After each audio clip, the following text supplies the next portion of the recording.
Assalamualaikum class, this is Mohammad Hashim Zia and you guys are watching Mathflix by Hashim Zia। मेरे प्यारे बच्चों, आज की class के अंदर हम लोग फास्ट यूनिवर्सिटी के 2 जुलाई के तमाम पेपर्स को इंशाल्लाह ताला जबरदस्त सॉल्व कर रहे होंगे। कोशिश तो होगी कि भाई आज के दिन के जितने क्वेश्चंस हैं उन सबको सॉल्व करें। फास्ट यूनिवर्सिटी का टेस्ट पूरी आबोताब के साथ पाकिस्तान के तमाम बड़े शहरों में कंडक्ट किया जा रहा है, चाहे वो पेशावर हो, लाहौर हो, इस्लामाबाद हो, फैसलाबाद हो, मुल्तान हो या फिर कराची कैंपस हो। तो भाई फास्ट यूनिवर्सिटी के अंदर हमारे पास आज के दिन के अंदर क्या क्या क्वेश्चंस पूछे गए हैं उनको जरा डिस्कस करना स्टार्ट कर लेते हैं। मेरे प्यारे बच्चों, आपका जो भी मेरिट आ रहा है नामा अमाल आपके पास फौरन से पता चल जाएगा। जैसे ही फास्ट यूनिवर्सिटी का टेस्ट आप सबमिट करवाएंगे उसी वक्त आपको पता चल जाएगा कि भैया या तो नैया पार लग गई है या नैया डूब गई है। तो खुदारा डिसहार्ट नहीं होना, परेशान नहीं होना। देखो बेटा, बहुत दफ़ा ज़िंदगी के अंदर जो आपको चीज़ें मिलती हैं वो आपको आपके सही टाइम पे मिलती हैं, तो कोई परेशानी की बात नहीं है। देखो, रैंडम पेपर होता है, कुछ बच्चों के पेपर के अंदर थ्योरेटिकल पोर्शन ज़्यादा होता है, कुछ के अंदर आपके पास हो सकता है कॉनिक्स से पूरा पेपर भरा हुआ हो, किसी के पास डेरिवेटिव से पूरा पेपर भरा हुआ हो, किसी के पास कॉनिक्स और डेरिवेटिव दोनों ही ना आए, ट्रिगोनोमेट्री पूरी की पूरी आ जाए। तो रैंडम पेपर होता है। कंप्यूटर बेस्ड टेस्ट का ये सबसे बड़ा फायदा भी होता है, नुकसान भी होता है। तो परेशान नहीं होइएगा, दुआएं करके जाएं, अपनी तरफ से बेस्ट दें, इंशाल्लाह ताला ताला आपको कामयाबी देगा। मेरी तरफ से बहुत सारी दुआएं आपके लिए। पहले नंबर के ऊपर एक चीज जहन में रखिएगा, हमारे पास जो पहला पेपर आया इसमें बच्चा बताता है sir I gave fast university test. अच्छा, यस्टरडे उसने दिया था, उसने अभी पेपर शेयर किया। There is a question limit x approaches to 2 3x + 8 divided by x - 1 का सिंपल सा क्वेश्चन आ रहा है कि भाई अगर मेरे पास लिमिट का क्वेश्चन है, लिमिट x मेरी अप्रोच कर रही है कहां पे 2 के ऊपर, और क्वेश्चन मुझे गिवन था 3x पॉजिटिव का 8 और नीचे डिवीजन में आ रहा था x - का 1। तो जाहिर सी बात है सबसे पहला काम जो x अप्रोच कर रहा है उसको पूरे क्वेश्चन में डाल के चेक कर लेंगे कि भाई जहां जहां इस x की वैल्यू अप्रोच कर रही है, x की जहां जहां वैल्यू आ रही है वहां पे आप 2 डाल के चेक करेंगे। जो भी आंसर आएगा वो करेक्ट आंसर होगा, क्योंकि मुझे साफ तौर पे दिख रहा है 0 डिवाइडेड बाय 0 या 0 नहीं फॉर्म हो रहा, तो मेरे पास सिंपल वे में आंसर आ जाएगा। एक और क्वेश्चन मौजूद था a कॉम्प्लीमेंट माइनस u। तो भाई a कॉम्प्लीमेंट का मतलब क्या होता है? a कॉम्प्लीमेंट कहा जाता है दुनिया में यूनियन माइनस a को, यानी यूनिवर्सल माइनस a को। तो इस तरीके से सिंपल सा क्वेश्चन बन जाएगा। There are lot of questions of IQ from your marathons. Thank you so much. English काफी easy थी बट एनालॉजी हार्ड थी, डिसीजन मेकिंग क्वेश्चन थे but they were time taking. इसके अलावा आगे बच्चा बताता है सर IQ भी इजी थी, सीरीज एंड फिगर के क्वेश्चन से, ब्लॉक चार्ट से बस एक सवाल था उसका।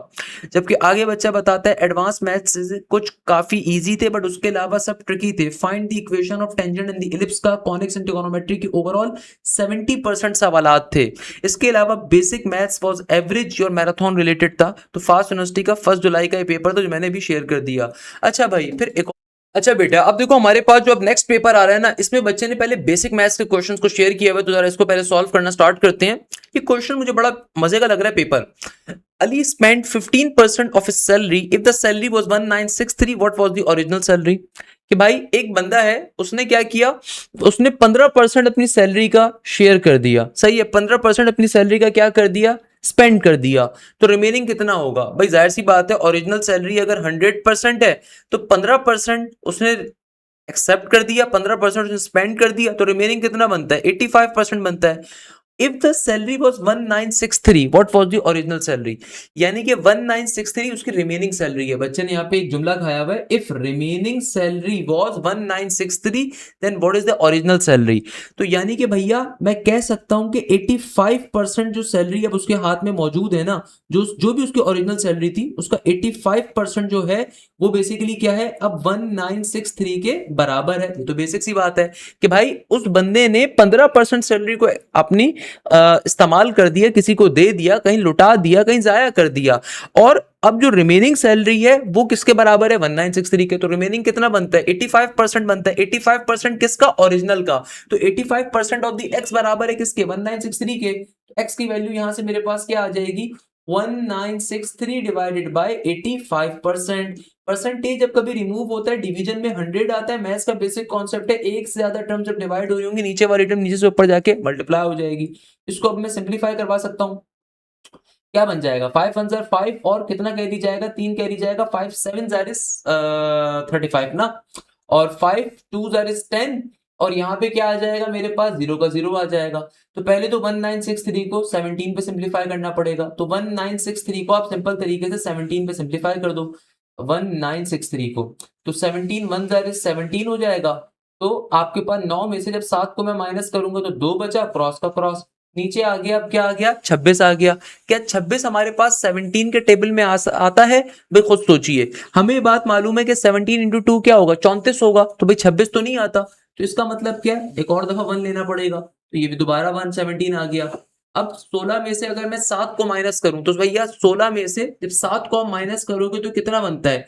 जाहिर सी बात है भैया, 16 में से अब 7 जाएगा तो ऑब्वियसली 9 बचेगा। 16 में से मेरे 7 जाएगा तो 9 बच रहा होगा। तो सिंपल तरीके से यहाँ पे क्या आ गया, 9 आ गया, और एक में से एक गया, 0 हो गया। फिर ऊपर वाला 3 नीचे आएगा। अब ये इंटरेस्टिंग है, तो अब इसको कैसे करेंगे?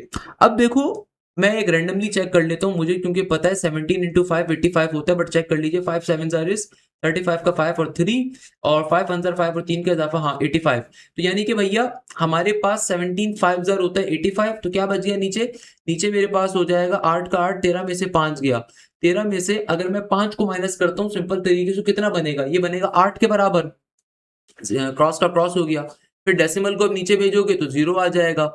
और अब जाहिर सी बात है 17 इंटू 4 लेना पड़ेगा, क्योंकि जाहिर सी बात है आपके पास 17 5 85 होता है, 17 4 80 से करीब का होगा। तो ये आ गया मेरे पास 115.4, और ऊपर एक 20 भी बचा था, तो मल्टीप्लाई बाय 20 करवा लो, आंसर आ जाएगा। कैसे इसकी मल्टीप्लीकेशन होगी? मल्टीप्लीकेशन बहुत आसान है, अभी 0 को इग्नोर कर दो, अभी 0 को इग्नोर कर दो, सिंपल 115.4 को आप 2 से मल्टीप्लाई करो पहले तो 4 2 जार 8, 5 2 जार 5 2 जार 5 2 जार 10 का 0 और 1, 2 2 जार 2 1 जार 2, और एक का इजाफा 3, और 2 1 जार 2, सही है, और एक डेसिमल आ गया, तो ये बन गया 230.8। और अब 0 से जब मल्टीप्लाई करोगे डेसिमल एक शिफ्ट आगे चला जाएगा, तो ये तकरीबन मेरे पास आ जाएगा 2308 या 2309 के बराबर मेरा आंसर होगा। तो भाई 2308 या 2309 के बराबर आपका आंसर आ रहा होगा अप्रोक्सीमेशन के ऊपर। तो क्वेश्चन बहुत इजी है, मगर इसकी कैलकुलेशन करना विद इन सेकंड्स के ऊपर आपको आना चाहिए। तो इसका आंसर 2308 आ रहा है, क्योंकि जाहिर सी बात है हमने सिर्फ एक डिजिट डेसिमल के बाद देखा, अगर हम 2 3 के ऊपर जाते तो फिर ऑब्वियसली बिल्कुल प्रिसाइज आंसर आ जाता, अदरवाइज प्रिसाइज निकालने की जरूरत नहीं है। आप विद इन सेकंड्स के ऊपर सिंगल डिजिट के ऊपर जाइए डेसिमल के बाद, और फिर चेक कर लीजिए ऑप्शन किससे मैच कर रहा है, विद इन सेकंड पे सॉल्व हो गया। नेक्स्ट क्वेश्चन हमारे पास एक और आ रहा था कि 4x के अंदर हमारे पास कुछ गिवन था, पता नहीं क्या कैलकुलेट करना है, यहाँ से x की वैल्यू शायद निकालनी है। तो भाई 4x is equal to x की पावर क्या है, 1/2 है। तो आप सिंप्लीफिकेशन करवाना स्टार्ट करोगे, आप दोनों तरफ या तो आप पहले अंडर रूट हम चेक कर लेते हैं, भाई अंडर रूट बन गया ना, 4x is equal to under root of x बन गया। फिर आप तमाम वैल्यूज को एक साइड पे भेजो।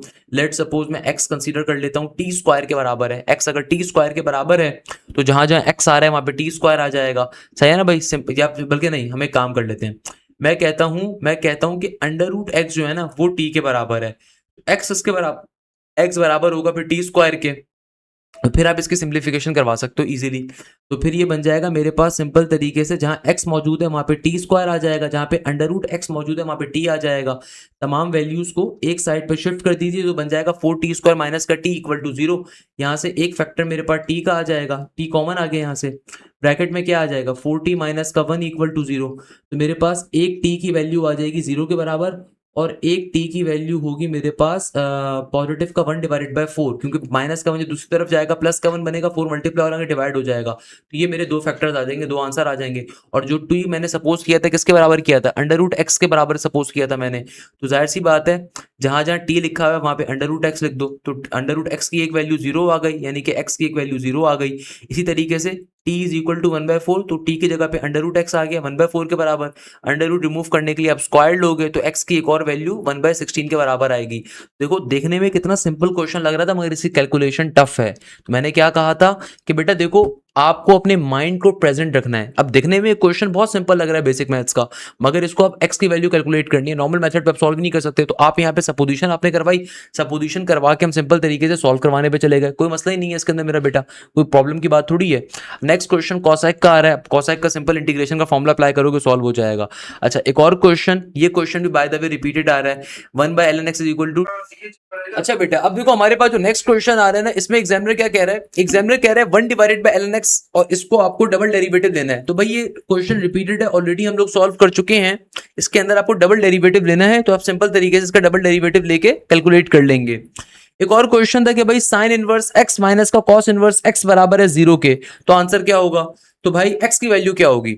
अच्छा ये जो क्वेश्चन है ना भाई, याद रखिएगा आपके पास एक प्रॉपर्टी होती है साइन इनवर्स x प्लस का cos इनवर्स x, ये हमेशा बराबर होता है पाई बाय 2 के। तो आप इस प्रॉपर्टी के ऊपर इस क्वेश्चन को हम सिंप्लीफाई करवाने के ऊपर जाएंगे कि अगर sin इनवर्स x माइनस का cos इनवर्स x 0 के बराबर गिवन है, तो इसका मतलब ये होगा कि भाई आपके पास sin इनवर्स x नेगेटिव का cos इनवर्स x है, दूसरी तरफ जाके क्या बन जाएगा, पॉजिटिव का cos इनवर्स x बन जाएगा। सही है, तो आप इसको उठा के इस प्रॉपर्टी में डाल दो, किसी को भी रिप्लेस करवा दो, तो भाई यहाँ पे cos इनवर्स x की जगह पे क्या आ जाएगा, sin इनवर्स x ही आ जाएगा। तो ये आपके पास 2 टाइम्स तो sin इनवर्स x बन जाएगा, क्योंकि इस cos इनवर्स की जगह पे मैं क्या लिख सकता हूँ, sin इनवर्स x, तो sin इनवर्स x प्लस sin इनवर्स x क्या बन जाएगा, ये बन जाएगा 2 times of sin inverse x is equal to pi by 2, 2 multiply और यहाँ पे डिवाइड हो जाएगा। फिर बेसिक सिंप्लीफिकेशन आप करवाते रहो, आपका क्वेश्चन सिंपल तरीके से सॉल्व होके आ जाएगा। क्या मुश्किल चीज है इसके अंदर यार।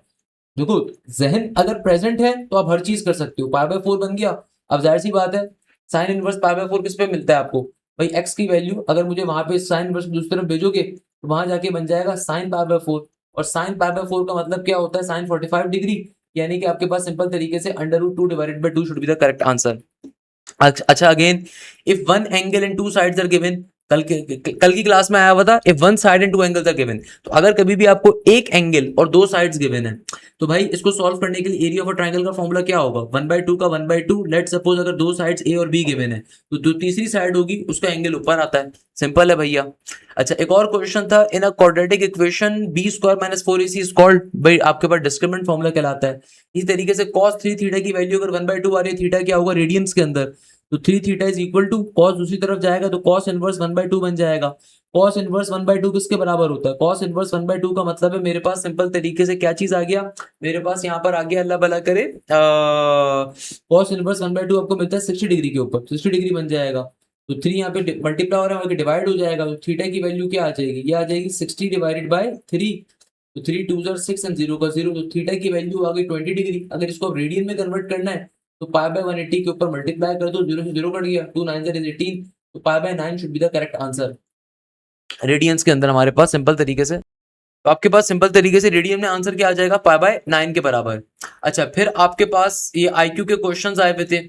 अच्छा, ये क्वेश्चन मेरी एग्जैक्ट मैराथन का क्वेश्चन है, ये आज तक पूछा जा रहा है। 2024 की आईक्यू की मैराथन अलग थी बेटा, 2025 के अंदर फास्ट की 9 घंटे की मैंने वीडियो बनाई थी, मैराथन बनाई थी। अब ये क्वेश्चन बहुत बेसिक मुझे लगते हैं यार, मतलब मेरा तो दिल चाहेगा मैं नस्ट के क्वेश्चन सॉल्व करवाऊं, बट नस्ट के अगर मैं नहीं करवा रहा, उसके पीछे रीजन ये कि नेट 1 भी करवाया, नेट 2 भी करवाया, नेट 3 भी करवाया, अब नेट 4 चल रहा है। नेट 4 में ही मैंने 6 दिन करवा दिया। तो भाई अब देखो ये बच्चा क्या बता रहा है, सर हाशिम की मैराथन से फिगर वाले क्वेश्चन आए हुए थे। 2025 की जो मैराथन है उसको लाजमी तौर पर देखें, 2024 वाली मैराथन भी देखें।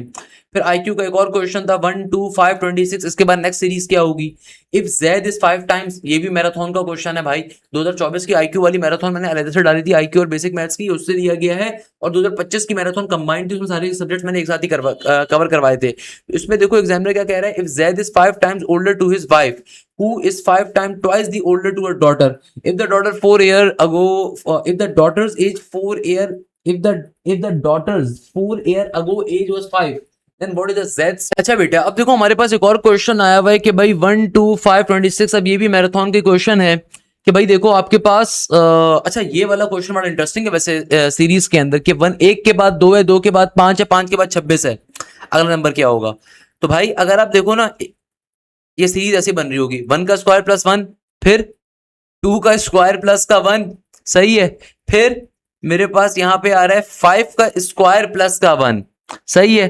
तो फिर नेक्स्ट क्या होना चाहिए, यानी कि जो भी नंबर आ रहा है ना उसका स्क्वायर है, फिर जो भी नंबर आ रहा है उसका स्क्वायर, फिर नेक्स्ट 1, जो भी नंबर आ रहा है उसका स्क्वायर, फिर नेक्स्ट 1। यानी कि देखो 1 था तो 1 का स्क्वायर प्लस 1, 2 था 2 का स्क्वायर प्लस 1, 5 था 5 का स्क्वायर प्लस 1, अब 26 है तो यहाँ पे क्या होगा, फिर 26 का स्क्वायर प्लस का 1, तो आपको नेक्स्ट सीरीज मिल रही होगी। तो अलग तरह का पैटर्न है भाई, इंटरेस्टिंग पैटर्न है। तो भाई आपके पास हर तरह का पेपर में पैटर्न आएगा, आपके पास पेपर के अंदर हर तरह का पैटर्न आएगा, आपने बस कामयाबी को तरीके से फॉलो करना है।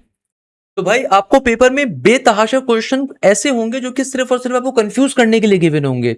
इसी के लिए तो भाई अल्लामा इकबाल, सादिक हुसैन साहब ने फरमाया था, सादिक हुसैन साहब ने क्या फरमाया था, तुंदिए बादे मुखालिफ से ना घबराए औकाब, तुंदिए बादे मुखालिफ से ना घबराए औकाब, ये तो चलती है तुझे ऊंचा उड़ाने के लिए। भाई ये तो मुश्किल क्वेश्चन आपको अच्छाई के लिए है, कि आपके लिए अच्छाई होगी, तो आपने उससे टेंशन नहीं लेनी भाई। जो मुश्किल क्वेश्चन बहुत मुश्किल लग रहा है उसको छोड़ के आगे बढ़ जाओ, कोई इशू नहीं है, बाद में दोबारा आ जाओ उसके ऊपर, उसी सेक्शन के अंदर जब काम कर रहे हो आप। खैर, अब देखो नेक्स्ट क्वेश्चन जो आ रहा है ना, ये भी लास्ट ईयर्स का क्वेश्चन है। If Z is 5 times older to his 5 who is 5 times older to her daughter. If daughter is 4 years ago, if the daughter's 4 year ago age was 5, then what is Z's present age? ये मैंने 2024 की marathon में भी cover करवाया था, ये हर साल fast के पेपर में आता है। तो भाई अब देखो एग्जामिनर यहाँ पे क्या कह रहा है, if Z is 5 times older to his wife, let's suppose हम कह देते हैं वाइफ जो है ना वो x के बराबर है, तो Z की एज किसके बराबर होगी? अगर वाइफ को मैं कह रहा हूं लेट्स सपोज कि वाइफ जो है ना ये x के बराबर है, तो Z जो है ना 5 टाइम्स अपनी वाइफ की एज के बराबर है। आगे कहता है वाइफ के बारे में कहा जा रहा है wife who is 5 times twice older to her daughter.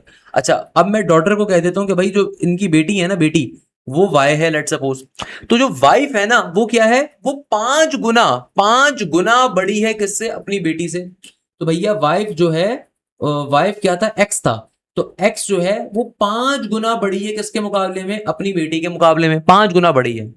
अच्छा आगे एग्जामिनर कहता है if the daughter 4 year ago age was 5, 4 year ago का मतलब क्या? आज से 4 साल पहले जो बच्ची की उम्र थी वो 5 साल थी, तो 4 साल पहले का जिक्र हो रहा है तो माइनस करोगे, बच्ची का जिक्र हो रहा है तो y माइनस का 4 होगा। आज से 4 साल कबल, y का मतलब क्या? डॉटर की आज की उम्र, तो आज से 4 साल कबल जो उसकी बच्ची की उम्र थी वो कितनी थी? 5 साल के बराबर। कंडीशन पूरी बन गई। तो भैया मैं सिंपल तरीके से क्या करूंगा? मैं सिंपल तरीके से सिंप्लीफाई कर दूंगा। कैसे? माइनस के 4 को दूसरी तरफ भेजो तो y की वैल्यू क्या आ जाएगी? 5 प्लस का 4 9 के बराबर, तो यानी कि आज की जो एज है ना इस बच्ची की वो 9 साल के बराबर है। तो आपके पास x की एज आ जाएगी यहाँ से वाइफ की, तो 5 9 इज 45, यानी कि आपके पास जो वाइफ की उम्र है वो किसके बराबर है? वो बराबर है मेरे पास सिंपल तरीके से 45 के। हमें z की एज निकालनी है, तो z की एज क्या होगी? 45 का भी 5 होगा, तो z की एज क्या होगी? z की एज होगी 5 टाइम्स ऑफ 45, तो ये बन जाएगा 5 5 से 25 का 5 2 कैरी 5 4 20 और 2 225, यानी कि z की करंट एज 225 साल है। जैद हजरत सुलेमान अलैहिस्सलाम की कौम से है जो 1000 साल तक जीते थे, तो जैद की जो प्रेजेंट एज है वो 225 ईयर्स है। बच्चे ने ऑब्वियसली क्वेश्चन के अंदर कोई वो है ना नंबरिंग के अंदर इशू किया हुआ है, कोई मसला नहीं है, क्वेश्चन क्लियर होना चाहिए ना भाई, क्वेश्चन क्लियर होना चाहिए सिर्फ, सही ना मेरा बेटा। अब देखो नेक्स्ट क्वेश्चन जो आ रहा है फिगर्स का। अच्छा बेटा अब देखो हमारे पास फिर ऑड वन आउट के रिगार्डिंग क्वेश्चंस पूछे हुए थे। इसके अलावा आपके पास एक और क्वेश्चन जो यहाँ पे आ रहा था, ये बेसिक आपके पास आईक्यू की जो पैटर्न फॉलो कर रहा है, ये हमारे पास सिंपल वही पैटर्न आ रहा है मैराथन वाला, कभी पहले वहां पे या फिर नीचे चला गया फिर इस तरफ चला गया, नेक्स्ट साइड के ऊपर ये ऑब्वियसली टॉप सेकंड क्वाड्रेंट के अंदर होगा, एक स्ट्रक्चर को फॉलो कर रहा है ना। देखो पहले यहाँ पे था, फिर यहाँ पे आया, फिर यहाँ पर आया, अब यहाँ पर आएगा। ऑड वन आउट के रिगार्डिंग क्वेश्चन था भैया, ऑड वन आउट इसमें से हमें चेक करना था, जाहिर सी बात है ये वाली फिगर ऑड वन आउट के ऊपर आ रही होगी मेरे पास। अच्छा इसके अलावा लैपटॉप कोन सर्कल कप, कप सर्कल कोन सारे के सारे एक सिलेंडर को फॉलो कर रहे होते हैं ना भैया, लैपटॉप नहीं करता। अच्छा इसके अलावा इंग्लिश का पेपर बच्चे ने अपना पूरा शेयर किया गया, सर मीनिंग पूछा हुआ था, करेक्ट यूज ऑफ देन या देन और देन पूछा हुआ था, very nice, correct use of THAN than और THEN देन, यानी कि भाई आपके पास पेपर में एग्जामिनर आपको प्रॉपर ग्रामर समझाना चाह रहा है। तो भाई हमेशा याद रखिएगा ये सबसे बुनियादी डिफरेंस होता है, इस तरह देयर का डिफरेंस होता है ध्यान में रखो। तो THAN जो देन होता है ना ये कंपैरिजंस के लिए इस्तेमाल होता है, जबकि THEN जो देन होता है ना वो नॉर्मली आपके पास इशारा करने के लिए, टाइम के लिए, या फिर मैं इसको कैसे डिफाइन बैक करूंगा, नंबर ऑफ इवेंट्स को बताने के लिए इस्तेमाल होता है THEN वाला देन, सही है ना। ये बेसिक चीज है, बचपन से आप चौथी क्लास से ग्रामर के अंदर पढ़ रहे होते हैं। अच्छा he is eager dash to play football, ये प्रपोजिशन यहाँ पे कोई था जो भी आएगा। चूज द करेक्ट ऑप्शन था earth is constantly bombardment by the rays, या आगे पता नहीं क्या था। सर एहतशाम की मैराथन का क्वेश्चन था भाई, सर एहतशाम की मैराथन में ये क्वेश्चन हुआ है। एक्टिव पैसिव वॉइस के रिगार्डिंग क्वेश्चन थे। ही वोक अप होगा 9 in the morning। Phase segment के रिगार्डिंग क्वेश्चन था, फेज या सेगमेंट एनालॉजी, ये क्वेश्चंस पूछे हुए थे। इसके अलावा कल अब ये जो पेपर आ रहा है इसमें से क्वेश्चंस हमने ये वाला क्वेश्चन ऑलरेडी कल देख लिया था मेरा बेटा, सेम क्वेश्चन आ रहा है। टेंजेंट एक्स को आप सिंप्लीफाई करोगे साइन बाय कॉस के ऊपर, साइन बाय कॉस के ऊपर फिर बेसिक सिंप्लीफिकेशन करवाओगे तो आपके पास cos plus sine cos minus sine बन जाएगा, नीचे वाली टर्म के ऊपर डेरिवेटिव बनाओगे, सिंपल एलन का इंटीग्रेशन फॉर्मूला अप्लाई करके सॉल्व हो जाएगा। एक और कोई क्वेश्चन था नेगेटिव का अंडर रूट साइन, नेगेटिव का अंडर रूट साइन, फिर आगे आ रहा है अंडर रूट 5x, आगे क्या आ रहा है मेरे पास अंडर रूट 5x माइनस का root 3 divided by 2, range of fx के रिगार्डिंग हमारे पास क्वेश्चन पूछा जा रहा था। अच्छा बेटा अब देखो हमारे पास जो नेक्स्ट क्वेश्चन आ रहा है ना इसमें एग्जामिनर कहता है इंटरेस्टिंग क्वेश्चन है, अगर एक फंक्शन बराबर है किसके, नेगेटिव के under root sign under root 5x minus के रूट 3 डिवाइडेड बाई 2 के, तो इसका रेंज क्या होगी फंक्शन की। देखो साइन थीटा की नॉर्मल इटसेल्फ अपनी रेंज क्या होती है, साइन थीटा की जो अपनी रेंज होती है ना, ये होती है किसके बराबर, -1 से लेके +1 के दरमियान के ऊपर। -1 से लेके कहां पे होती है, +1 के दरमियान के ऊपर होती है। मगर मुझे दिख रहा है कि साइन थीटा के साथ एक नेगेटिव का √2 क्या हो रहा है, मल्टीप्लाई हो रहा है। तो फिर मेरी रेंज क्या हो जाएगी, चेंज हो जाएगी। मेरी रेंज क्या हो जाएगी, सिंपल तरीके से नेगेटिव के √2 से लेके ये आ जाएगी पॉजिटिव के √2 के दरमियान, बिकॉज नेगेटिव √2 मल्टीप्लाई हो रहा है तो इसकी रेंज होगी। क्या मुश्किल है इसके अंदर भाई। एक और क्वेश्चन था, e की पावर y is equal to sine inverse x या फिर साइन e की पावर ln cosec x। Okay nice, it's a good question. Examiner कह रहा है e की पावर y इज इक्वल टू, मेरे पास क्वेश्चन क्या है, साइन e और पावर में क्या आ रहा है, ln cosec x। सही है ना भैया। तो देखो ln की अगर मैं इसको सिंप्लीफाई करने पे जाऊं, अगर मैं अब इस क्वेश्चन को सिंप्लीफाई करने के ऊपर जाऊं तो किस पैटर्न के ऊपर करूंगा। तो भाई इस क्वेश्चन को आप सॉल्व कैसे करेंगे, देखो हमें ये प्रॉपर्टी मालूम है कि दुनिया में कभी भी e की पावर के अंदर अगर ln आ जाए तो e से ln क्या हो जाता है, कैंसिल आउट, तो a आ जाता है। तो यानी कि मैं इस क्वेश्चन को कैसे लिख सकता हूं, मैं कह सकता हूं ये बन जाएगा e की पावर y is equal to sine का साइन और e से ln कट जाएगा तो साइन के फंक्शन के ऊपर मेरे पास cosec x आ जाएगा। अब अगर आपको dy by dx कैलकुलेट करना है तो आप कैलकुलेट करना बहुत आसान हो जाएगा। भाई e की पावर y का डेरिवेटिव क्या होगा, e की पावर y और फिर y का डेरिवेटिव x के रिस्पेक्ट से dy by dx रहेगा और फिर राइट हैंड साइड के ऊपर sin into cosec x का डेरिवेटिव लोगे। साइन का डेरिवेटिव में फॉर्मूला होता है cos और जो भी उसका एंगल आ रहा है आपने सिंपल तरीके से उसको लिखना है cosec x और फिर cosec का डेरिवेटिव लोगे। cosec का डेरिवेटिव क्या होता है मेरा बेटा, cosec का दुनिया में डेरिवेटिव होता है नेगेटिव का cosec into cot। क्या होता है, नेगेटिव का cosec into cot। तो सिंपल तरीके से आ गया। अब अगर सिंपल dy by dx की वैल्यू चाहिए तो dy by dx इधर ही रहेगा, बाकी टर्म्स को एक साइड पे शिफ्ट कर देते हैं। नेगेटिव का sign cos into cosec x, negative का sign cos into cosec x। आगे आ गया cosec, CSC cosec को ही कहते हैं भाई। आगे आ गया cot x का cot x, e की पावर y मल्टीप्लाई हो रहा था, नीचे आके डिवाइड हो जाएगा।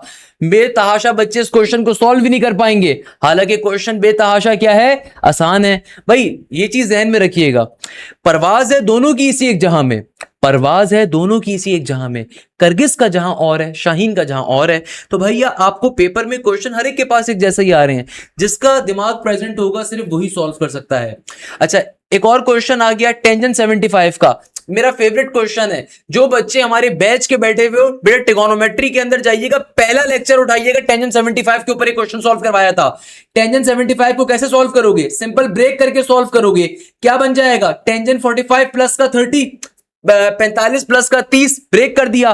फिर टेंजेंट का डबल एंगल फॉर्मूला अप्लाई कर, सॉरी टेंजेंट का आप सम ऑफ एंगल का फॉर्मूला अप्लाई करोगे तो क्या हो जाएगा, ये हो जाएगा टेंजेंट 45 प्लस का टेंजेंट 30, टेंजेंट 45 प्लस का टेंजेंट 30। नीचे क्या आएगा, नीचे आएगा 1 माइनस का टेंजेंट 45 इंटू टेंजेंट 30। तो भैया टेंजेंट 45 होता है 1, टेंजेंट 30 क्या होता है, टेंजेंट 30 होता है 1/√3 और 1 माइनस का टेंजेंट 45 1 और टेंजेंट √3 टेंजेंट 30 क्या होता है 1/√3। अब आप इसको सिंप्लीफाई कर दीजिए, ऊपर एलसीएम लेंगे तो एलसीएम के बाद ये √3 बन गया, यहां पर आ गया √3 प्लस का 1, यहां पे क्या आ जाएगा, इधर भी एलसीएम लोगे तो इधर आ जाएगा √3 माइनस का 1 और नीचे √3 का √3 से √3 क्या हो जाएगा, अरे भैया कैंसिल आउट हो जाएगा। तो ये क्या बन जाएगा, ऊपर √3 प्लस का 1 और नीचे क्या आ गया √3 माइनस का 1। मगर ऑप्शंस देखोगे तो ऑप्शन के अंदर तो कोई आंसर ही वाला मौजूद नहीं होगा,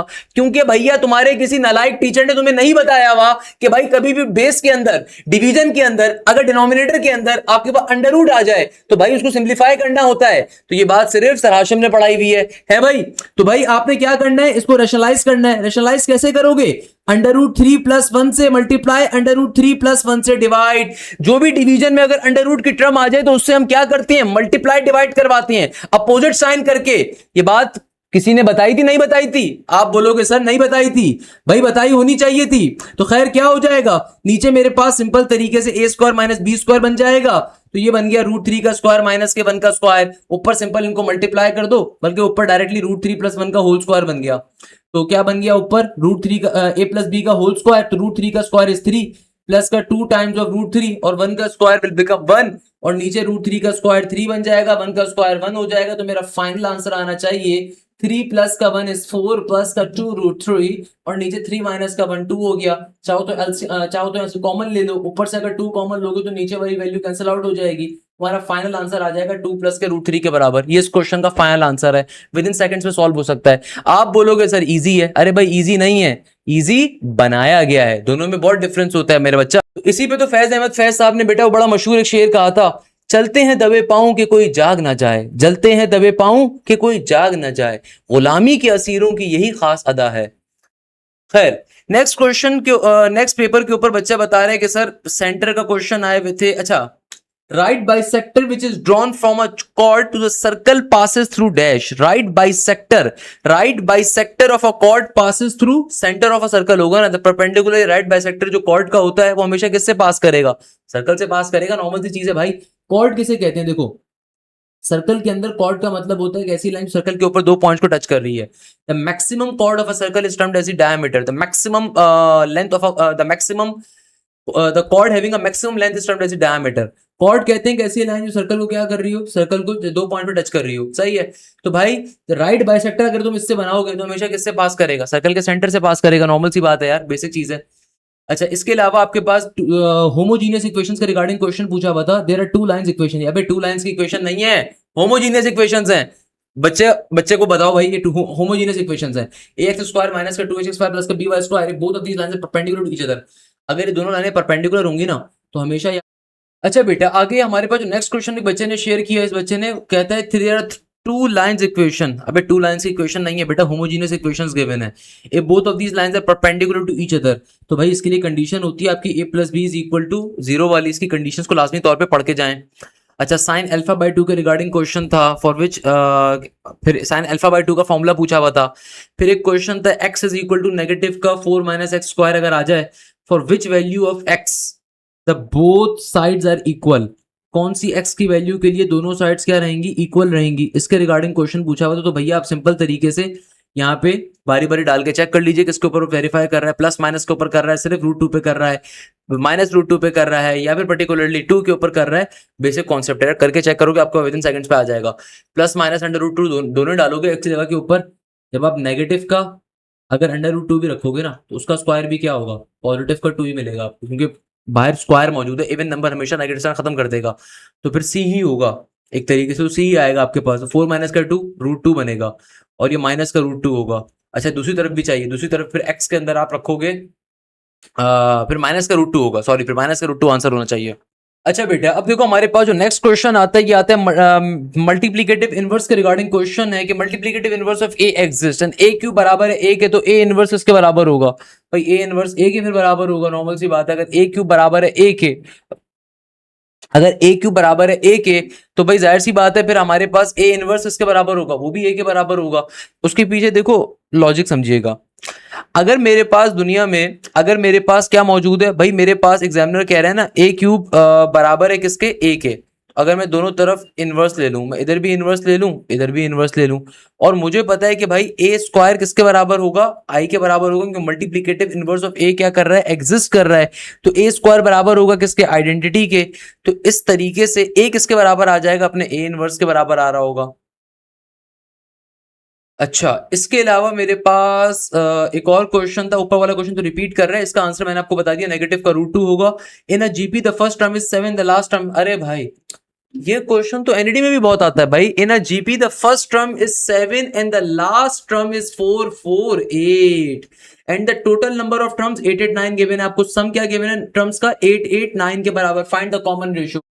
तो सिंपल तरीके से आपने क्या करना है भाई, आपको आर की वैल्यू कैलकुलेट करनी है, सम के अंदर आप सम की वैल्यू डालोगे, आर की जगह एडिट करने, तो लास्ट टर्म किसके बराबर है, 4 4 8 के बराबर है, ए किसके बराबर है, 7 के बराबर है, और नीचे आर माइनस का 1, ये यहाँ पे डिवाइड हो रहा है, मल्टीप्लाई होगा, तो ये बन जाएगा मेरे पास सिंपल तरीके से 8 8 9 आर माइनस का 8 8 9 इक्वल टू के बाद यहाँ पे आ जाएगा 4 4 8 आर मौजूद है माइनस का 7, एक जैसी टर्म्स को एक साइड पे शिफ्ट कर दीजिए, तो 8 8 9 आर माइनस का 4 4 8 आर हो गया, और यहाँ पे हो जाएगा माइनस का 7 पॉजिटिव का 8 8 9। भाई इन टर्म्स के अंदर से r आप सिंप्लीफाई कर दोगे, यहां से आप इस नॉर्मल नंबर सिंप्लीफाई कर दोगे और फिर r की वैल्यू आप सिंपल तरीके से निकाल लोगे। मोस्ट इंपॉर्टेंट क्वेश्चन है, in a GP the first term is 7 and the last term is 448 and the sum of the terms is 889, find the common ratio. One of the most important concept जिसको हमने follow करना होता है। अच्छा, एक और question हमारे पास papers में आ रहा था, sir in today's test mostly there were trigonometry questions, every trigonometry part was included, 2 from probability. 3 questions मेरे पास आए हुए थे, 3 क्वेश्चन मेरे पास गलत थे, बाकी कॉनिक से आया हुआ था simple. Area under the curve के क्वेश्चन थे, इंटीग्रेशन में जो आया डेरिवेटिव इंटीग्रेशन से थे 2-3, बाइनोमियल से थे, कोफिशिएंट वाला एक ऑप्शन गलत था हमारे हिसाब से इसमें, लॉ ऑफ साइन थे, वेक्टर्स के अंदर से थे, मैट्रिसेस से थे, इनवर्स वाला, प्रपोजिशन आपके प्रॉपर्टीज करेगा। अच्छा, फिर आगे देखो बच्चा क्या बता रहे हैं कि बेसिक के अंदर मैन एंड फूड प्रॉब्लम से क्वेश्चन था, फ्रैक्शन से थे, परसेंटेजेस से काफी सारे थे, सर की मैराथन से भी काफी सारे आए थे, एवरेजेस से, रेशियोज के अंदर से क्वेश्चंस पूछे हुए थे। अच्छा, इसके अलावा बेसिक मैथ्स में आपके पास कुछ ना करो, मैराथन्स लाजमी तौर पे करो, प्रॉफिट और लॉस के 3 क्वेश्चन से, आईक्यू इजी थी, स्टेटमेंट वाले थे कुछ, इसके अलावा कंफ्यूजिंग बाकी इजी थे, ना भी करो तो हो जाएगा। ओके, इंग्लिश ओनली मैराथन की थी मैंने, बाकी देख लो। ओके, अच्छा, फिर एक और बच्चे ने पेपर शेयर किया और ये पेपर जो हमारे पास आ रहा है, ये आ रहा है साइन इनवर्स 6x के होल स्क्वायर के। तो भाई सिंपल तरीके से साइन इनवर्स का फॉर्मुला अप्लाई करोगे सॉल्व हो जाएगा, यार सॉल्व करवाने की नीड नहीं पड़नी चाहिए। 1 डिवाइडेड बाय अंडर रूट के अंदर 1 माइनस का ये आ जाएगा मेरे पास सिंपल तरीके से, क्या चीज मेरे पास ये हो जाएगा 6x का होल स्क्वायर, और फिर आगे जाके आप सिंपल तरीके से एंगल का डेरिवेटिव ले लोगे, तो फिर सिंपल तरीके से क्या हो जाएगा आपके पास 1 डिवाइडेड बाय रूट के अंदर 1 माइनस फंक्शन का स्क्वायर, फिर आगे जाके फंक्शन का डेरिवेटिव लोगे तो ये बन जाएगा पावर फॉर्मूला, पावर में से एक माइनस करके लिखोगे, फिर बेस का डेरिवेटिव लोगे तो इसका आंसर आ जाएगा, सिंपल इज दैट। फिर आगे था 2x प्लस वाई अगर मेरे पास मौजूद है और ये परपेंडिकुलर है दूसरी लाइन के, तो स्लोप क्या होगा दूसरी लाइन का। अच्छा, ये क्वेश्चन था, तो भाई आपके पास एक लाइन की इक्वेशन गिवन है, आपसे कहा जा रहा है अगर ये लाइन किसी और लाइन के परपेंडिकुलर के ऊपर है तो स्लोप क्या होगा दूसरी लाइन का। तो भाई इस लाइन से इसका स्लोप निकाल लो, स्लोप निकालने का फॉर्मूला नेगेटिव का a डिवाइडेड बाई b हमारे पास आ गया, तो वो किसके बराबर आ जाएगा। अच्छा, एक और भी क्वेश्चन है, इंटीग्रेशन वाला क्वेश्चन भी था, ये बीच में मैं भूल गया, तो 2x प्लस 7 की पावर 8 आ रहा है, तो भाई आप इसको कंसीडर कर लो कि ये बराबर है किसके, u के। ये क्वेश्चन बहुत ईजी है वैसे, तो ये वाला क्वेश्चन भी बहुत ईजी है, ये क्वेश्चन था इंटीग्रेशन 2x प्लस 7 की होल पावर 8, तो आप कंसीडर कर लो कि भाई ये बराबर है किसके। चलो आप डायरेक्टली सॉल्व कर लो यार, आप देखो बेस का बाय डेरिवेटिव मौजूद है, 2x का डेरिवेटिव क्या होगा 2, अभी मौजूद नहीं है तो पहले आप मल्टीप्लाई डिवाइड करके लेकर आ जाओ, लेकर आ गए, लेकर आ गए, अब सिंपल पावर फॉर्मूला अप्लाई कर दो इंटीग्रेशन का, तो ये बन जाएगा सिंपल तरीके से 2x प्लस 7 होल पावर में 9 डिवाइडेड बाय 9 के बराबर, नॉर्मल है भैया। इसी तरीके से एक और क्वेश्चन था कि एक लाइन की इक्वेशन गिवन और आपसे पूछा जा रहा है कि इस लाइन के परपेंडिकुलर के ऊपर जो लाइन है उसका स्लोप क्या होगा। तो भैया हमें बात मालूम है, स्लोप निकालने का फॉर्मूला नेगेटिव का a डिवाइडेड बाय b, तो a किसके बराबर है, a बराबर है मेरे पास 2 के, और आपके पास b बराबर है 4 के, तो ये आ जाएगा नेगेटिव के 1/2 के बराबर। ये पहली वाली लाइन का स्लोप आ गया। जो लाइन इसके परपेंडिकुलर है उसका स्लोप क्या होगा, परपेंडिकुलर लाइंस हमेशा इस कंडीशन को फॉलो करती हैं, तो मेरे पास दूसरी वाली लाइन का स्लोप बराबर होगा किसके, पॉजिटिव के 2 के बराबर होगा, नॉर्मल सी मैथ्स है भाई। अच्छा भाई, एक और क्वेश्चन था कि आपको साइड a गिवन है, साइड b गिवन है, साइड c गिवन है, इन अ ट्रायंगल ABC, आपको सिंपल तरीके से वैल्यू ऑफ r1 निकालनी है। r1 का मतलब होता है स्क्राइब रेडियस, इसका फॉर्मूला क्या है, area of a triangle divided by s minus का a, area of a triangle divided by s minus का a, तो एरिया ऑफ अ ट्रायंगल अब हीरोज लॉ पे निकाल लो, सिंपल है भाई, हीरोज लॉ पे निकाल लो area of a triangle. Hero's law क्या होता है, अंडर रूट के अंदर s into s minus into s minus b into s minus c, पहले s निकाल लो, semi parameter that is a plus b plus c divided by 2, basic है। अच्छा, एक और क्वेश्चन था कि भाई एक्स स्क्वायर अगर मेरे पास एक ग्राफ में मौजूद है 0 से 5 के दरमियान मौजूद है, तो भाई आपके पास ये फंक्शन इंक्रीजिंग है कि डिक्रीजिंग है, तो भाई इसका अगर मेरे पास एक्स स्क्वायर का फंक्शन जो है ये इंक्रीजिंग है कि डिक्रीजिंग है, तो भाई देखो एक्स स्क्वायर का डेरिवेटिव क्या होगा 2x के बराबर होगा, यानी कि f प्राइम किसके बराबर है 2x के बराबर है, और 2x के अंदर देखो मैं कोई भी वैल्यू डालूंगा तो आंसर क्या होगा, ग्रेटर देन 0 होगा। 2x यानी कि कैसी वैल्यू है, 0 से बड़ी वैल्यू है, तो इंक्रीजिंग फंक्शन है मेरे पास, एक ऐसा फंक्शन इंक्रीजिंग है। एक और क्वेश्चन आ रहा था हमारे पास 2 times of sine 45 and sine 15 degree, 2 times of sine 45 and sine 15 degree, तो भाई ये आपके पास देखो प्रोडक्ट टू सम के फॉर्मूलाज फास्ट के अंदर बेतहाशा आ रहे हैं, हर दूसरा बच्चा फास्ट के अंदर ये क्वेश्चन यही दे रहा है, तो भाई इसका डायरेक्टली फॉर्मूला होता है, क्या फॉर्मूला होता है भाई, इसका फॉर्मूला मेरे पास होता है सिंपल तरीके से 2 times of sine A sine B बराबर होगा किसके, कॉस कॉस के, कैसे कॉस ए प्लस बी, फिर नेगेटिव का कॉस ए माइनस का बी, या इसका वाइस वर्सा कर दो, नेगेटिव का cos A plus B into positive का कॉस ए माइनस का बी, यानी कि मैं क्या कह सकता हूँ, फॉर्मूला इसका किस तरीके से बनेगा, ये इसका फॉर्मूला बन जाएगा मेरे पास cos a माइनस बी तो 75 माइनस 15, 75 माइनस 15 60 डिग्री के बराबर, फिर माइनस का sign cos a plus B तो 75 प्लस 15 90 डिग्री के बराबर हो जाएगा, cos 90 हो गया। cos 60 किसके बराबर होता है? cos 60 is basically 1/2 and cos 90 is 0, तो 1/2 should be the correct answer. एक और क्वेश्चन था हमारे पास कि ए स्टेरिक और बी स्टेरिक सी अगर बराबर है ए स्टेरिक बी स्टेरिक सी के तो एसोसिएटिव प्रॉपर्टी के रिगार्डिंग था। अच्छा, एसोसिएटिव प्रॉपर्टी पूछी हुई थी भाई। एसोसिएटिव प्रॉपर्टी क्या होती है? तीन टर्म्स के ऊपर अप्लाई हो रही होती है। पहली दो टर्म्स को सिंप्लीफाई करो, आंसर को थर्ड टर्म से मल्टीप्लाई कर दो, या फिर पहले दूसरी और तीसरी टर्म को मल्टीप्लाई करो, आपस में सिंप्लीफाई करो और फिर फर्स्ट टर्म से सिंप्लीफाई कर दो। That is known as the associative property. दूसरे नंबर के ऊपर कम्यूटेटिव प्रॉपर्टी दो टर्म्स के ऊपर होती है। अच्छा, इसके अलावा डायगोनल मैट्रिक्स के रिगार्डिंग भी क्वेश्चन पूछा बता। Sum of internal thetas of a polygon के रिगार्डिंग क्वेश्चन था। अच्छा, कभी भी हमेशा याद रखिएगा, कभी भी इंटीरियर एंगल्स अगर कैलकुलेट करने किसी पॉलीगॉन के क्वेश्चन बहुत आता है पेपर के अंदर, तो भाई इसको सॉल्व करने का फॉर्मूला होता है। फॉर्मूला क्या होता है? n माइनस का 2 बराबर होता है 180 के। अब देखो हमारे पास जो नेक्स्ट क्वेश्चन आ रहा है ना, ये आ रहा है आईक्यू के। अब दो पेपर आ रहा है आईक्यू का, 25 10 30 5 25 15 10 6 और अगला नंबर। भाई देखो, कभी भी ग्रिड्स के क्वेश्चन आ जाए तो उसके अंदर एक तरीका तो ये होता है, आप रॉस को और कॉलम्स को आपस में ऐड करके चेक कर लो। इस पे सेम अगर आ रहा है, जैसे 25 10 35 तो सेम नहीं हो सकता, तो फिर कॉलम्स को करके चेक कर लो आप। सही है ना भाई? कॉलम्स मुझे लग रहा है सेम नहीं होंगे। फिर आप रैंडम नंबर्स को चेक करो फिर डायगनली के ऊपर। सही है। इसी तरीके से जैसे दूसरा वाला आ रहा है 10 15 20 20 15 20 15 15, तो नेक्स्ट वाला फिर 5 होना चाहिए। ये तो मैंने खैर पहले भी करवाया था, ये तो बहुत मशहूर है क्योंकि इसके अंदर रॉस का पैटर्न फॉलो हो रहा है। फर्स्ट कॉलम भी 45 बना रहा है, दूसरा कॉलम भी 45 बना रहा है, तीसरा वाला भी 45 ही बनाएगा। सिस्टम स्टैंड कर रहा है 252146 के ऊपर, तो स्टेम क्या स्टैंड करेगा? कोडिंग डिकोडिंग का आ रहा है। फिर अगेन हमारे पास सीरीज के क्वेश्चंस आ रहे हैं 1 2 6 15 31, तो इसके अंदर अगर आप देखो तो 2 से 1 का डिफरेंस आ रहा है, 6 से 2 के दरमियान 4 का डिफरेंस आ रहा है, 15 से 6 के दरमियान 9 का डिफरेंस आ रहा है, 31 से 15 के दरमियान 16 का डिफरेंस आ रहा है। और ये डिफरेंस जो आ रहा है पूरा का पूरा क्या आया था? एक मिनट, ये मेरे पास आ रहा है 1 का, 4 का, 9 का और 16 का ना। हाँ ना, 16 का ना, 15 से 31 से 15 और हाँ 6 16 का आ रहा है। स्क्वायर्स की सीरीज चल रही है, तो नेक्स्ट जो डिफरेंस आएगा ना वो आपके पास होगा 25 का। तो अगला 31 में 25 जोड़ो तो नेक्स्ट नंबर तुम्हारे पास आ जाएगा। सिंपल है। अगला इस वाले बीच वाले में भी ऐसी हो रहा है, डिफरेंस आप चेक करोगे इनका आ जाएगा।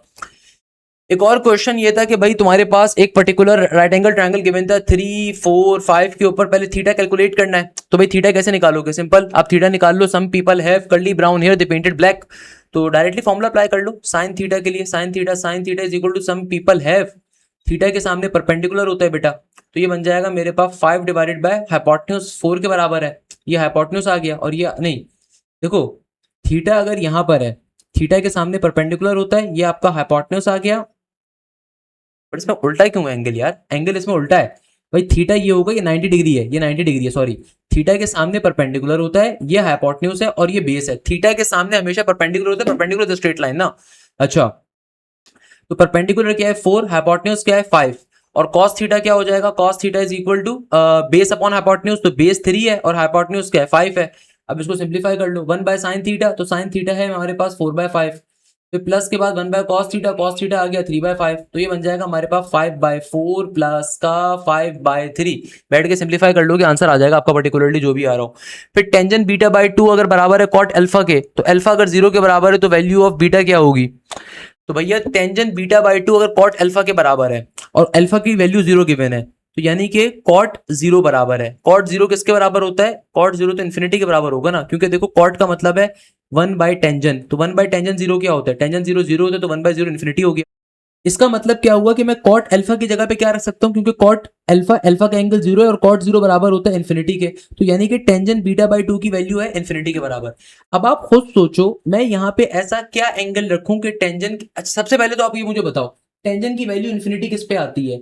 टेंजेंट की वैल्यू इन्फिनिटी आती है 90 डिग्री के ऊपर। ये बात सारे बच्चे मानते हैं, तो तुम्हारा एंगल क्या होगा? जाहिर सी बात है, तुम बीटा यहाँ पे 90 अगर रखोगे ना, तो 90/2 हो जाएगा 45, तो टेंजेंट 45 इन्फिनिटी नहीं होता। इसका मतलब यहाँ पे 180 होगा, तभी तो 180 डिवाइडेड बाय जब 2 होगा ना, तो 180 डिवाइडेड बाय 2 ये बनेगा टेंजेंट 90, और टेंजेंट 90 होगा इन्फिनिटी के बराबर। तो करेक्ट आंसर क्या होगा तुम्हारा? 180 के बराबर। ऑप्शन में 180 भी होगा 90 भी होगा, मेजॉरिटी बच्चा 90 टिक करके आ जाएगा। 90 है नहीं करेक्ट आंसर, 180 करेक्ट होगा। एक और क्वेश्चन था e की power x³ into x square, तो भैया इंटीग्रेशन अप्लाई हो रही है e की power x³ into x square. देखो पावर के अंदर जो फंक्शन आ रहा है उसका बाय डेरिवेटिव है, एक्स क्यूब का डेरिवेटिव 3x² के बराबर होता है, जो बिल्कुल मौजूद है। किसके बराबर होता है? 3x² के। तो भाई सिंपल 3 से मल्टीप्लाई 3 से डिवाइड किया, बन रहा है, बिल्कुल बन रहा है। अब आप सिंपल तरीके से यहाँ पे क्या कर दोगे, अब आप सिंपल तरीके से यहाँ पे अप्लाई कर दोगे इंटीग्रेशन को। तो इंटीग्रेशन नेचुरल एक्सपोनेंट क्या होती है, एक दफा आपने अपनी टर्म को as it is copy down कर देना है। फिर नेक्स्ट क्वेश्चन मेरे पास आ रहा था cos 3π/2 प्लस का बीटा, इसके रिगार्डिंग कोई क्वेश्चन था। तो भाई cos क्या आ रहा था, cos 3π/2 प्लस का बीटा। इस तरह का क्वेश्चन कल टेंजन के अंदर भी आया हुआ था, सेम पैटर्न के ऊपर सॉल्व करेंगे। 3π/2 प्लस बीटा के ऊपर क्वेश्चन आ रहा है। 3π/2 का देखो मतलब क्या होता है, 3π/2 को आप पर्टिकुलरली डिग्री में कन्वर्ट करवाओगे तो 180/π पे सिंप्लीफाई हो जाएगा, पाई से पाई कट गया, 2 9 इज 18, 0 का 0, 3 9 क्या हो जाएगा 270। यानी कि ये मेरे पास क्वेश्चन क्या मौजूद है, cos 270 प्लस का एंगल, cos 270 प्लस का एंगल। और हमें पता है कि भैया 270 प्लस का एंगल क्या हो जाएगा, ये हो जाएगा मेरे पास सिंपल तरीके से 270 का मतलब क्या है, 270 का मतलब ये कि यहाँ पे मौजूद है, वर्टिकल लाइन पे है, तो कॉस चेंज हो जाएगा, साइन के ऊपर जो भी दूसरा वाला एंगल है वो आ जाएगा। और 270 प्लस बीटा का मतलब क्या है, फोर्थ क्वाड्रेंट में कॉस पॉजिटिव होता है, तो आंसर प्लस का साइन बीटा आ रहा होगा, सिंपल है। नेक्स्ट क्वेश्चन रिपीटेड आ रहा है यार, अगला क्वेश्चन भी रिपीट। अच्छा बेटा अब देखो ये वाला जो क्वेश्चन आ रहा है ये भी रिपीटेड क्वेश्चन है, ऑलरेडी रिपीटेड है। अब यार देखो ये मेजॉरिटी रिपीटेड क्वेश्चंस आ रहे हैं। ln x² का डेरिवेटिव हो गया, ये देखो अभी आपका वही आ गया भैया कि अगर मैं ए कॉम्प्लीमेंट का इंटरसेक्शन, ए कॉम्प्लीमेंट का मैं कॉमन निकालूं किसके साथ, ए के साथ, नल सेट आना चाहिए मेरी नजर में। ए कॉम्प्लीमेंट क्योंकि होता है यूनिवर्सल माइनस का है, तो खाली यूनिवर्सल सेट्स की वैल्यूज होंगी और उसमें कुछ भी कॉमन वैल्यूज एग्जिस्ट नहीं कर रही होंगी, नल होना चाहिए था। साइड्स ऑफ अ ट्राइंगल आपको गिवन थे, आपको पता नहीं आर निकालना था। इसी तरीके से इंटीग्रेशन का क्वेश्चन था, एक बग अगर एक सर्कुलर पाथ में फ्लाई कर रहा है और कंप्लीट टाइम 30 मिनट लग रहा है और 6.42 पर आवर फासला कवर कर रहा है, तो रेडियस बताइए। समझा नहीं मैं, एक बग एक सर्कुलर पाथ में फ्लाई कर रहा है, रेडियन हो गया यानी कि 2 पाई रेडियन पे कर रहा है, 30 मिनट लग रहे हैं उसको, तो 6.5 घंटे में कितना फासला कवर करेगा, मेरे ख्याल में ये पूछना चाह रहा है वो। सही है भाई, ये पूछना चाह रहा होगा, बट रेडियस पूछा है उसने, नहीं भाई उसने। अच्छा बेटा अब देखो हमारे पास एक क्वेश्चन और आ रहा है, कहां गया ये वाला क्वेश्चन। एक बग एक सर्कुलर पाथ के अंदर फ्लाई कर रहा है और कंप्लीट टाइम 30 मिनट लग रहा है और 6.42 पर आवर 6.42 पर आवर फासला कवर कर रहा है, फाइंड द रेडियस। देखो एक कोई चूंटी है या कोई पर्टिकुलर मक्खी है, कोई बग है, कीड़ा, वो एक सर्कुलर पाथ में ट्रेवल कर रहा है। तो हमें पता है सर्कुलर पाथ के अंदर जो आपके पास सरकमफेरेंस होते हैं, दैट इज बेसिकली 2πr के बराबर। और हमें ये भी पता है कि डिस्टेंस निकालने का फॉर्मूला क्या होता है, डिस्टेंस निकालने का फॉर्मूला होता है स्पीड इनटू टाइम के बराबर, ऐसा ही है भैया। अब उसने आपको स्पीड क्या बताई हुई है कि भैया 6.42 पर आवर के ऊपर वो फासला कवर कर रहा है, तो उसको आप टाइम से मल्टीप्लाई कर दो। टाइम कितना है, 30 मिनट्स का है, मगर ये 30 मिनट्स है। हमारे पास 6.42 आवर्स हो गया और यहाँ पे आ गया मेरे पास ये 30 मिनट्स। करके चेक कर लेते हैं जरा, बल्कि मिनट्स इंटू 60 करना पड़ेगा। इसको पहले आवर्स से हम इसको चेंज कर लेते हैं उसके अंदर। तो भाई हम सिंपल तरीके से क्या करेंगे, मिनट से इसको आवर में कन्वर्ट करवा लेंगे ताकि ये भी आवर में आ जाए ना। डेटा हमेशा एक ही स्टैंडर्ड में होना चाहिए। तो मेरा जहन इसी को देख के खटक रहा था, देखो 30 मिनट है और ये आवर गिवन था, आपको आवर लिखा हुआ है, तो 3/6 यानी कि 0.5 बन गया। तो अब मैं सिंपल तरीके से 6.42 को मल्टीप्लाई करवा देता हूँ 0.5 के साथ। तो 5 2 10 का 0 और 1, 5 4 20 का 1, 21 का 1 और 2, 5 6 30 और 2, 30 और 2 32। सही है। अब देखो यहाँ पे जरा डिजिट्स देखिएगा, डिजिट कैसे लगाओगे। आपके पास पहला वाला जो नंबर है उसमें 2 डिजिट पहले डेसिमल है और दूसरे वाले नंबर में 1 डिजिट पहले डेसिमल है। Total it makes the sum of 3। तो एंड के अंदर भी हम क्या करेंगे, राइट हैंड साइड से 3 डिजिट पहले डेसिमल लगा रहे होंगे। तो ये बन गया मेरे पास आर की वैल्यू मेरे पास ये डी की डिस्टेंस की वैल्यू किसके बराबर आ गई, ये आ गई सिंपल तरीके से 3.21 के बराबर। परफेक्ट। अब मुझे क्या निकालना है, मुझे रेडियस बताना है। तो अभी देखो मेरे पास क्या आ गया, मेरे पास कंप्लीट सरकमफेरेंस की वैल्यू आ गई ना, मेरे पास कंप्लीट डिस्टेंस आ गया, वो जो गोल दायरे में कवर कर रहा है, वो जो सर्कुलर चक्कर पे कवर कर रहा है, मेरे पास कंप्लीट डिस्टेंस की वैल्यू आ गई कि एक बग सर्कुलर पाथ में फ्लाई कर रहा है। सर्कुलर पाथ की लेंथ नहीं होती, क्या होता है, सरकमफेरेंस होता है, सर्कल का पैरामीटर नहीं होता, सरकमफेरेंस होता है ना कंप्लीट वो। अच्छा, और वो 6.42 पर आवर के ऊपर ये स्पीड मुझे गिवन थी, फासला कवर कर रहा है, मुझे रेडियस निकालना था। तो भाई मैंने कंप्लीट सर्कल के चक्कर की वो वैल्यू निकाल ली, 3.21 के बराबर आ गई। इसको मैं डिवाइड करवा दूंगा 2 पाई के साथ, तो आर की वैल्यू आ जाएगी। तो आर की वैल्यू क्या आ जाएगी मेरे पास, 3.21 डिवाइडेड बाय 2 पाई। ये इसका करेक्ट आंसर होगा। अच्छा 2 इंटू पाई पहले आप सॉल्व कर लो। 2 पाई किसके बराबर होगा? पाई होता है 3.142 के, जिसको 2 से मल्टीप्लाई किया 4 2 जार 8 बन गया और 2 1 जार 2 बन गया, 3 2 जार 6 बन गया, 6.28 बन गया। यानी कि 3.21 को डिवाइड करवाना है 6.28 के साथ। सॉल्व करना थोड़ा आसान हो जाएगा ना। एक काम करो, डेसिमल को 2 डिजिट आगे भेजो। यहाँ पे अपोजिट साइड पे क्या आ जाएगा? 1 के बाद 2 जीरो आ गए। इसके डेसिमल को भी 2 डिजिट आगे भेजोगे, 1 के बाद 2 जीरो आ जाएंगे, तो 100 से 100 कट गया। आसान भाषा में बन गया 321 डिवाइडेड बाय 628। तो 321 को मैंने अंदर रखा, 628 को मैंने बाहर रखा। अब ये इसकी डिफिकल्ट कैलकुलेशन है। 628 तो छोटा नंबर, बड़ा नंबर है, 321 बहुत ही छोटा है, तो आपको जीरो लगाना पड़ेगा। तो यहाँ पे अब आपके पास आ गया 3221। अब 600, 6 5 jar is 35, 6 5 jar is sorry 6 5 jar is 30, 6 5 jar is 30। तो मैं अगर 628 5 के ऊपर जाऊं, अगर मैं 628 5 के ऊपर जाऊं तो क्या बनेगा? 5 8 जार 40 का 0 और 4 5 2 जार 10 और 4 5 2 जार 10 और 4 14 और 5 6 जार इज 30 और 1, हाँ सही है ना, परफेक्ट परफेक्ट। 3150 आ गया ना। अब फर्दर सॉल्व करने की नीड नहीं है, आंसर 0.5 समथिंग होगा।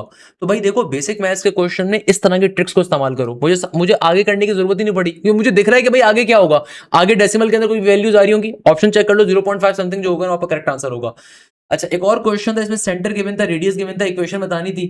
बच्चों वाला क्वेश्चन है, x माइनस ए का whole square plus y minus b का whole square equal to r square पे सॉल्व हो जाएगा।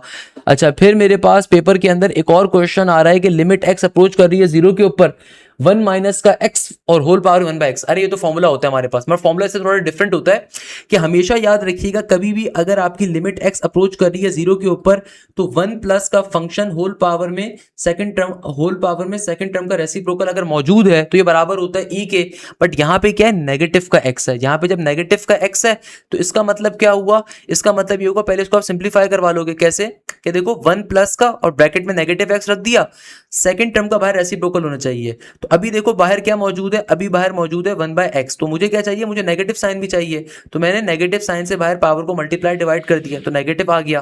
तो इससे फायदा क्या हुआ? सेकंड टर्म की बाहर पावर रेसिप्रोकल में आ गई। क्योंकि मैथ्स का कॉन्सेप्ट क्या होता है कि देखो ये लिमिट का एक फॉर्मूला है कि लिमिट एक्स अप्रोच कर रही है 0 के ऊपर, पहली टर्म 1 है, सेकंड टर्म का रेसिप्रोकल बाहर पावर में होना चाहिए। अभी सेकंड टर्म क्या थी? नेगेटिव एक्स थी, तो मुझे बाहर पावर के अंदर भी नेगेटिव का 1 बाय एक्स चाहिए था। तो बाहर 1 बाय एक्स तो था, नेगेटिव नहीं था ना, तो हमने नेगेटिव से मल्टीप्लाई डिवाइड करके लेकर आ गए। इससे फायदा क्या होगा? अब इस कंप्लीट टर्म की जगह पे लिमिट की प्रॉपर्टी अप्लाई हो गई, ई आ गया और होल पावर में -1, और ई की पावर -1 किसके बराबर होगा? 1 बाय ई के बराबर होगा। नेक्स्ट क्वेश्चन हमारे पास कॉमन एक्सपोनेंट का फिर आ रहा था। यार बेसिक क्वेश्चन है, अब इसको सॉल्व करवाने का भी दिल नहीं है। √3 की पावर √x, तो भाई सिंपल तरीके से √3 √x, फिर ln √3 और फिर √x का डेरिवेटिव क्या होता है? हमारे बच्चों को शॉर्टकट पता है, 1/2 √x के बराबर होता है। साइन v स्क्वायर का डेरिवेटिव बताना है, तो अच्छा y के रिस्पेक्ट से डेरिवेटिव बताना है साइन v का। अब जरा मेरे प्यारे बच्चों मुझे बात बताओ, अगर तो यहां पे v फंक्शन नहीं है, कांस्टेंट है, तब तो डेरिवेटिव 0 होगा। v अगर तो एक कांस्टेंट को रिप्रेजेंट कर रहा है तो डेरिवेटिव 0 होगा। जबकि v अगर वेरिएबल को रिप्रेजेंट कर रहा है तो फिर इसका डेरिवेटिव होगा first time cos v square, और फिर v स्क्वायर का डेरिवेटिव होगा 2v। फिर एक और दफा जब डेरिवेटिव लोगे तो 2 पहले आ जाएगा, और फिर आपके पास क्या बचा हुआ है? अब आपके पास बचा हुआ है cos v square into v। तो अब आपके पास ये दो डिफरेंट फंक्शंस हैं, तो फिर तो फिर आप अप्लाई करोगे मल्टीप्लीकेशन फॉर्मूला, 2 का 2 as it is. cos v square का डेरिवेटिव होगा मेरे पास सिंपल तरीके से साइन v स्क्वायर, और v स्क्वायर का डेरिवेटिव हो गया 2v, और जिस टर्म का डेरिवेटिव हमने नहीं लिया उसको एज इट इज रहने देंगे, v का डेरिवेटिव नहीं लिया वो एज इट इज आ जाएगा। फिर बीच में लगाओगे प्लस का साइन। अब जिस टर्म का डेरिवेटिव ले चुके थे उसको आपकी बारी में एज इट इज रहने देंगे, और दूसरी वाली टर्म का डेरिवेटिव अप्लाई कर देंगे। ये बन जाएगा v बाय dx। पर मुझे मुश्किल लग रहा है यार, क्या मुझे यहाँ पे डेरिवेटिव v के रिस्पेक्ट से अप्लाई करना था? अगर तो v के रिस्पेक्ट से अप्लाई करना है फिर तो ऑब्वियसली 1 ही आएगा ना, सही है, फिर तो 1 आ जाएगा, सही है, तो ये इसका आंसर होगा फाइनल। मगर again it's a bit confusing कि ये v गिवन है या कांस्टेंट, v एक वेरिएबल को रिप्रेजेंट कर रहा है, कांस्टेंट को कर रहा है। एक और क्वेश्चन था, अगर एक नंबर 8 है, what will be the other number that the arithmetic mean is equal to geometric mean. अच्छा भाई, अगर मेरे पास एक नंबर 8 के बराबर है तो दूसरा नंबर क्या होगा कि अगर अर्थमेटिक मीन और ज्योमेट्रिक मीन आपस में क्या बन जाए, भाई भाई बन जाएं, आपस में क्या बन जाए, भाई भाई बन जाएं। तो भाई अर्थमेटिक मीन का देखो फॉर्मूला क्या होता है, a plus B divided by 2। Geometric mean का फॉर्मूला क्या होता है, ज्योमेट्रिक मीन का फॉर्मूला होता है under root of A B. तो अगर एक मुझे नंबर गिवन है 8 है, लेट सपोज, सही है, 8 वो नंबर है, तो मैंने 8 लिख दिया और यहाँ पे भी क्या हो जाएगा, 8 भी हो जाएगा। इसको सिंप्लीफाई कर लो, आप सिंपल स्क्वायरिंग बोथ साइड करोगे, इससे यहाँ पर आ जाएगा 8 प्लस बी का होल स्क्वायर, ये आ जाएगा 2 का स्क्वायर 4, और यहाँ पे ये रूट खत्म हो जाएगा तो 8 भी बन जाएगा। 4 डिवाइड हो रहा है वहां के मल्टीप्लाई होगा, टर्म्स को सिंप्लीफाई करवा लो, नहीं तो ऑप्शंस को पड़े हुए होंगे आपके पास, ऑप्शंस को बारी बारी डाल के चेक करो हिट एंड ट्राई मेथड किस पे सेटिस्फाई कर रहा है। नेक्स्ट क्वेश्चन आपके पास आ रहा था, अच्छा बेटा अब देखो नेक्स्ट क्वेश्चन जो आ रहा है ना, ये आ रहा है सेट्स का एक थ्योरेटिकल कॉन्सेप्ट। एग्जामिनर कहता है तुम्हारे पास एक सेट एस गिवन है 1,1 1,3 1,5 3,1 3,3 3,5 5,1 5,3 5,5। Find the set x into x where x approaches to a set जिसकी वैल्यू आपको कैलकुलेट करनी है such that x is always greater than y। इसका मतलब ये है कि भाई तुम्हारे पास अगर एक सेट के अंदर दो वैल्यूज आ रही हैं x और y, तुम्हारे पास एक पेयर के अंदर दो टर्म्स हैं, एक x है और एक y है, तो पहली वाली वैल्यू हमेशा दूसरी वाली वैल्यू से जिस जिस सेट में बड़ी हो तुम्हारा आंसर है। अब देखो क्या 1 1 से बड़ा होता है, खुद सोचो, क्या 1 1 से बड़ा होता है? मुझे बात का जवाब दो ना मेरा बेटा, क्या 1 1 से बड़ा होता है? नहीं होता, तो ये करेक्ट आंसर नहीं है। क्या 1 3 से बड़ा होता है? नहीं होता। क्या 1 5 से बड़ा होता है? नहीं होता। क्या 3 1 से बड़ा होता है? यस। क्या 3 3 से बड़ा होता है? नहीं। क्या 3 5 से बड़ा होता है? नहीं। क्या 5 1 से बड़ा होता है? यस। क्या 5 3 से बड़ा होता है? यस। क्या 5 5 से बड़ा होता है? नहीं। तो correct answer should be only, कौन कौन से करेक्ट आंसर होंगे? 1। तो सर हमारे करेक्ट आंसर किसके बराबर होंगे? करेक्ट आंसर हमारे होंगे सिंपल तरीके से 3,1 के, 5,1 के, 5,3 के। It's a very simple thing. Next question में एग्जामिनर कह रहा था सेक इनवर्स 2 की वैल्यू बताइए, तो सेक इनवर्स 2 क्या होगा? अच्छा, इनवर्स की देखो लॉजिक क्या होती है, सेक इनवर्स 2 लिखा हुआ है। अब 99% बच्चे पता है क्या करेंगे, वो बोलेंगे सर सेक जो होता है ना कॉस का रेसिप्रोकल होता है, तो बेसिकली कॉस इनवर्स 2 है। नहीं, हमेशा याद रखिएगा, सबसे इंपॉर्टेंट क्वेश्चन है आज की क्लास का, इनवर्स ट्रिगोनोमेट्री के अंदर सिर्फ एंगल रेसिप्रोकल होते हैं।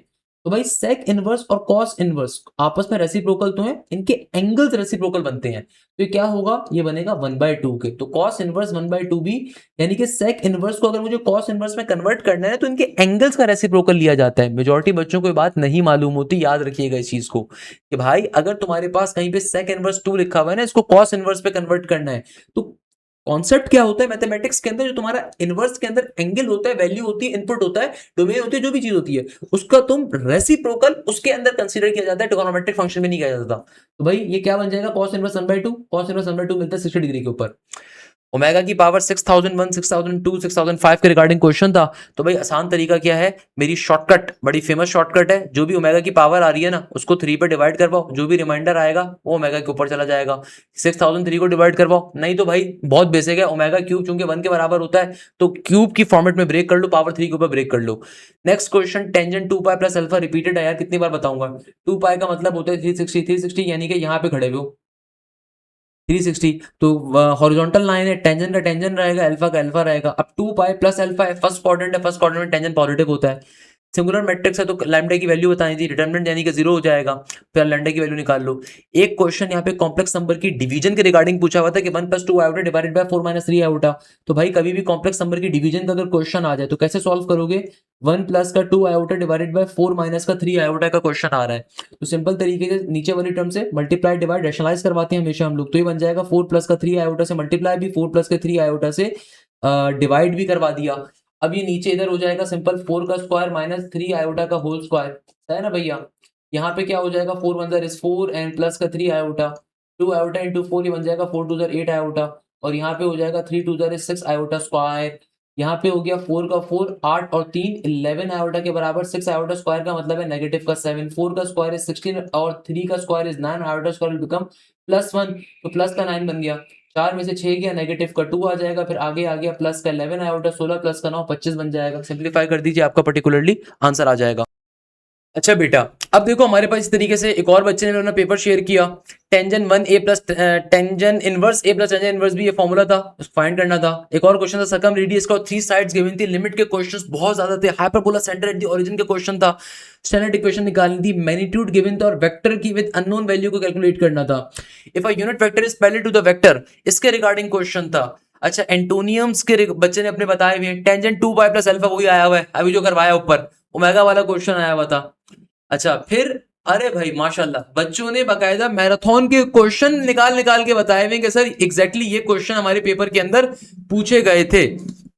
इसको मैं सीधा कर देता हूं भाई, ये मैराथन का क्वेश्चन नंबर कौन सा है, तो बच्चों ने बताया हुआ है। मैराथन का क्वेश्चन नंबर 83, ये क्वेश्चन आया हुआ था। इसके अलावा मैराथन का क्वेश्चन नंबर 194 है, ये एक आपके पास पूछा जा रहा था, A and B are disjoint and A intersection B क्या होगा। फिर हमारे पास मैराथन का एक और क्वेश्चन है जो पेपर में आज पूछा गया, क्वेश्चन नंबर 216 ए माइनस बी वाला। फिर मैराथन का एक और क्वेश्चन था, यार मैं साथ साथ करते जा रहा हूँ क्योंकि अभी मैंने सारे करवा दिए हैं। लिमिट एक्स अप्रोच करिए 1 के ऊपर तो 1 minus x square divided by x square minus का 1 where n is a positive number, इसके रिगार्डिंग क्वेश्चन पूछा हुआ था। फिर मैराथन का क्वेश्चन नंबर 156 था जो आज पूछा गया, स्टैंडर्ड इक्वेशन ऑफ हाइपरबोला के रिगार्डिंग एट 0,0 के ऊपर, जो ऊपर मैंने आपको बताया था। फिर मैराथन का क्वेश्चन नंबर हमारे पास ये आ रहा था 108, ये बच्चे के पेपर के अंदर आया कि 1 + 2ab माइनस ए स्क्वायर प्लस बी स्क्वायर किसके बराबर होगा। फिर ऑब्वियसली हमारे पास ये पेपर आ रहा है, ये वाला पेपर हमने कल भी डिस्कस करा था यार। If P has 2 sons and brothers, Q father of son, P is father, how Q is related to D, claim के रिगार्डिंग था। If vector A and B are perpendicular, find the value of K. सही है। अच्छा ये tap वाला question देखो आ गया, if a tap can fill a tank in 8 hours with another tap empty the same tank in 16 hours. तो अब देखो मेजॉरिटी क्वेश्चंस रिपीट हो रहे हैं, अब मेजॉरिटी क्वेश्चंस रिपीट हो रहे हैं। जो हाइप होती है ना असल के स्टार्टिंग 4 दिनों के अंदर होती है, सारे क्वेश्चन मैंने ऑलरेडी आप लोगों को करवा दिए माशाल्लाह से। तो भाई अल्हम्दुलिल्लाह ज़वजल मैंने आपको स्टार्टिंग के सारे दिनों के क्वेश्चन ऑलरेडी करवाते जा रहा हूँ। जितने क्वेश्चन आते हैं मेरी कोशिश तो ये होती है कि मैं आपको सारे के सारे करवाते जाऊं ताकि आप लोगों के लिए कोई परेशानी ना हो, कोई मसला ना हो, कोई चिंता की बात ना हो। तो अल्हम्दुलिल्लाह मैंने आप लोगों को वैसे ही बता दिए। तो भाई आपने टेंशन नहीं लेनी, आपने बस अपनी तरफ से बहुत सारी मेहनत करनी है, सही है ना भैया, बहुत सारी मेहनत करनी है। याद रखिएगा मेरे प्यारे बच्चों, ये 10-15 दिन बस मुश्किल से रह गए हैं, इसके अंदर जिस बच्चे ने मेहनत कर ली वही कामयाब है। तो भाई इस पे एक बहुत अच्छा शेर है ना भाई, मिटा दे अपनी हस्ती को अगर कुछ मर्तबा चाहिए, मिटा दे अपनी हस्ती को अगर कुछ मर्तबा चाहिए, कि दानाए खाक में मिलकर गुले गुलजार होता है, कि दानाए खाक में मिलकर गुले गुलजार होता है। तो भाई शेर तो मेरे पास बहुत सारे होते हैं बताने के लिए। उकाबी रूह जब पैदार होती है नौजवानों में, नजर आती हैं उनको मंजिल अपनी आसमानों पे। There are lot of things. मेरे प्यारे बच्चों ये 10 से 15 दिन है, इसमें अपनी तरफ से बेस्ट एफर्ट्स करिए, इंशाल्लाह ताला आप अचीव कर सकते हैं एवरीथिंग। आपसे फास्ट में मुलाकात होगी, आपसे पंजाब के अंदर मुलाकात होगी, जिस दिन आपका फास्ट का रिजल्ट आएगा ना इंशाल्लाह ताला उस ज़वजल आपसे सेरेमनी के अंदर मुलाकात होगी। तो भाई आपने इंशाल्लाह ताला उस दिन बताना है कि आपने कितनी मेहनत करी थी, वो आपकी रिफ्लेक्शन करेगी, वो आपकी शो करेगी।